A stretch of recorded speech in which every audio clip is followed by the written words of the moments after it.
एक गांव में राम सिंह नाम का एक आदमी अपनी पत्नी कलावती और अपनी बेटी मोना के साथ रहा करता था। वो बहुत गरीब था और गांव में लोगों के घरों में मेहनत मजदूरी करके अपने परिवार का गुजर बसर किया करता था। राम सिंह की पत्नी कलावती भी लोगों के घरों में काम करके 2 पैसे कमाकर अपनी पति की सहायता किया करती थी। उनकी बेटी मोना भी कभी अपने पिता और कभी अपनी माता के साथ काम पे चली जाया करती थी और वहाँ पर दिन भर खेला करती थी। एक दिन जब कलावती सेठानी के घर में काम कर रही थी, तभी सेठानी ने उसकी बच्ची को देखकर उससे कहा, अरे कलावती, अपनी बच्ची को पढ़ाओगी लिखाओगी या अपनी तरह काम वाली ही बनाना है? मालकिन, पढ़ाना तो मैं भी चाहती हूँ, लेकिन इतने पैसे कहाँ से आएंगे? और ऐसा कहकर कलावती अपना सा मुंह लेकर शाम को घर वापस आ गई और घर आकर उसने अपने पति राम सिंह को सारी बात बताई। कलावती की बात सुनकर राम सिंह ने कहा, बात तो सेठानी ने बिल्कुल सही कही कलावती। अगर जमींदार के यहाँ काम मिल जाए तो हम अपनी बच्ची को पढ़ा भी सकते हैं और अच्छे से गुजारा भी कर सकते हैं। सुना है काफी पैसे देते हैं वो काम करने का। अगले दिन राम सिंह जमींदार के घर जाता है और उनसे काम मांगता है। जमींदार राम सिंह और उसकी पत्नी के काम की तारीफ सुनकर उन दोनों को काम पे रख लेते हैं। जमींदार उन्हें अपनी पुरानी हवेली की सफाई के काम में लगा देता है। राम सिंह और कलावती बड़ी ही मेहनत से वहाँ काम करने लगते हैं और अपनी बच्ची को गांव के स्कूल में डाल देते हैं। सब कुछ सही चल रहा था, लेकिन एक दिन अचानक काम करते हुए कलावती के हाथ से एक बहुत महंगा फूलदान गिरकर टूट गया। तभी जमींदार अचानक वहाँ आ गया और वो देखकर जमींदार को बहुत गुस्सा आया। इन दोनों को हवेली के अंधेरी कोठरी में बंद कर दो। 2-4 दिन वहाँ बंद रहेंगे तो पता चलेगा कि कैसे काम किया जाता है। मालिक माफ कर दीजिए, आगे से गलती नहीं होगी मालिक। जमींदार राम सिंह कलावती और उसकी बच्ची को हवेली की अंधेरी कोठरी में बंद कर देता है। अंधेरी कोठरी में बंद करने के बाद वो तीनों डर जाते हैं। अपनी पत्नी और बच्ची को डरा हुआ देखकर राम सिंह अंधेरे में बाहर निकलने का रास्ता खोजने लगता है। तभी अचानक उसका हाथ एक पत्थर से टकराता है। वो जैसे ही पत्थर को दबाता है, अचानक एक दरवाजा खुलता है जिसके अंदर से बहुत तेज रोशनी आ रही थी।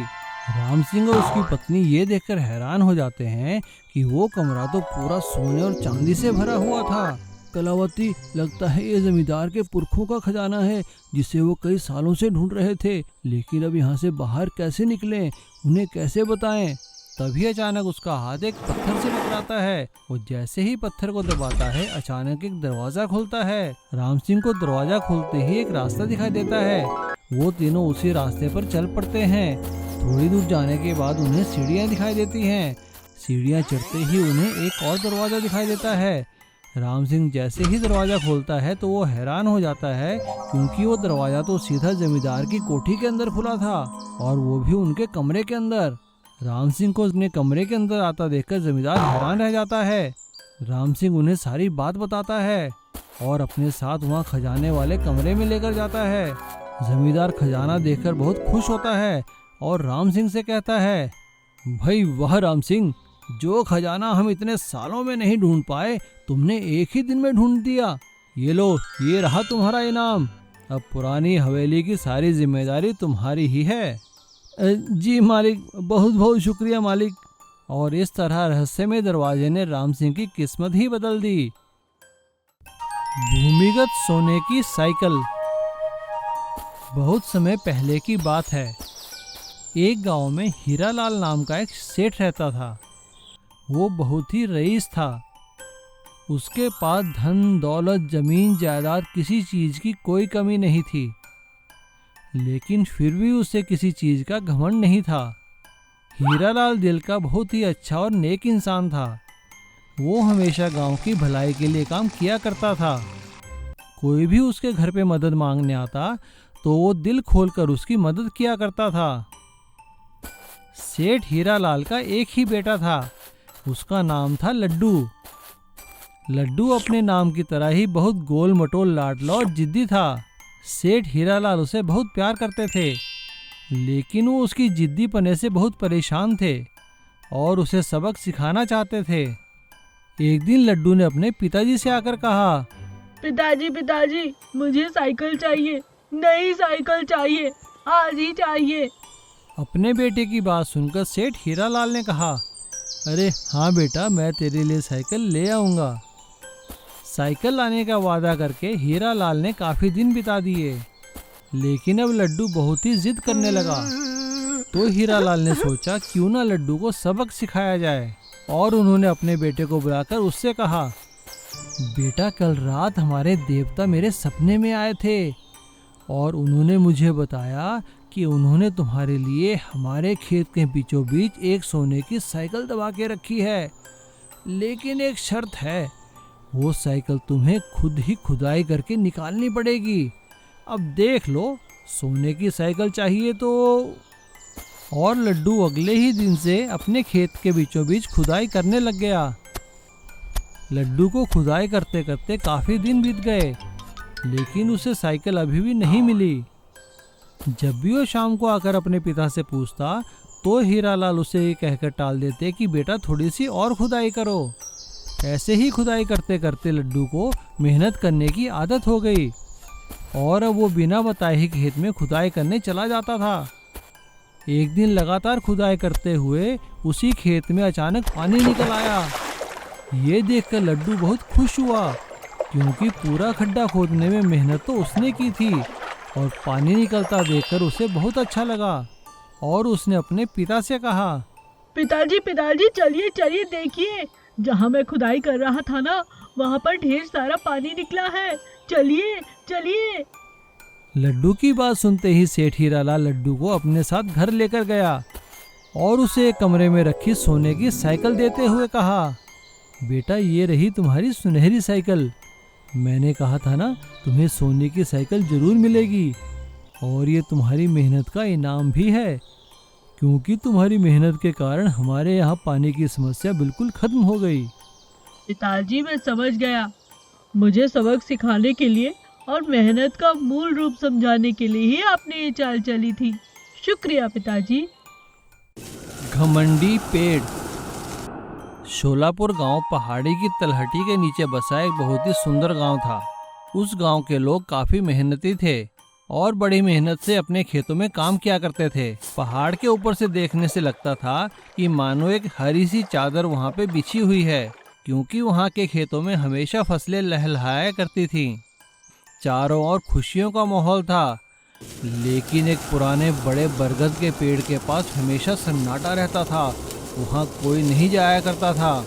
एक दिन एक लड़की ने अपनी माँ से पूछा, माँ आप हमें बरगद के पेड़ के पास जाने से मना क्यों करते हो? अरे बेटा, भूल कर भी उस पेड़ के पास मत जाना।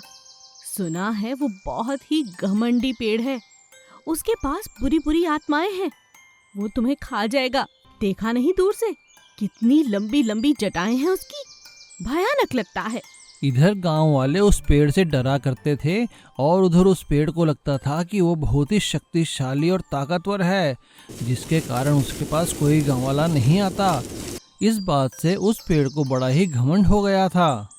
वो अपने घमंड के मारे अपने पास किसी पशु पक्षी को भी नहीं बैठने दिया करता था। जो भी उसके ऊपर बैठता उसे झटकाकर वो नीचे गिरा दिया करता था। इसीलिए वो बरगद का पेड़ आसपास घमंडी पेड़ के नाम में प्रसिद्ध था। श्यामलाल जी गांव के स्कूल में नए हेडमास्टर बन के आए थे।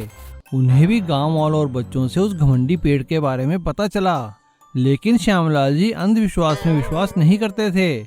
उन्होंने गांव के मुखिया से कहा, मुखिया जी ये सब बेबुनियाद बातें हैं, ऐसा कोई भूत प्रेत या शैतान नहीं होता, उस पेड़ से आवाज आने के पीछे भी कोई और कारण होगा। अरे नहीं हेडमास्टर साहब, आप ये क्या कह रहे हैं, गलती से भी उस पेड़ के पास मत जाइए। ठीक है मुखिया जी, लेकिन मैं तो पेड़ के पास जाकर ही रहूँगा। श्यामलाल जी ऐसा कहते हुए हंसते हुए वहाँ से चले गए और उस रात उन्होंने अपने साथ एक रिकॉर्डिंग करने वाला उपकरण और टॉर्च उठाई और उस पेड़ के पास जाने लगे।